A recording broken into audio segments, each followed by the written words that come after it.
Brazil football ইতিহাসের এক অধ্যায়ের সমাপ্তি ঘটল আজ। 2026 বিশ্বকাপের শেষ 16 ম্যাচে নরওয়ের কাছে 2-1 গোলের ব্যবধানে হেরে টুর্নামেন্ট থেকে ছিটকে পড়ার পর আন্তর্জাতিক ফুটবল থেকে অবসরের ঘোষণা দিয়েছেন নেইমার জুনিয়র। 34 বছর বয়সী এই ফরোয়ার্ড ব্রাজিল ফুটবল ইতিহাসের সর্বোচ্চ গোলদাতা হিসাবে নিজের ক্যারিয়ার শেষ করলেন। ব্রাজিল জাতীয় দলের হয়ে 129 ম্যাচে প্রতিনিধিত্ব করা নেইমারের গোল সংখ্যা 80। 2010 সালে জাতীয় দলে অভিষেক হওয়ার পর 4টি বিশ্বকাপে দেশের হয়ে অংশ নিয়েছেন তিনি।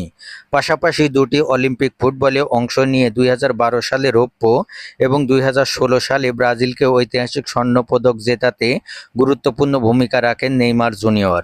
চলমান 2026 বিশ্বকাপে গ্রুপ পর্বের তৃতীয় ম্যাচে স্কটল্যান্ডের বিপক্ষে ম্যাথুস কুনার বদলি হিসাবে 75তম মিনিটে মাঠে নামার সুযোগ পান নেইমার।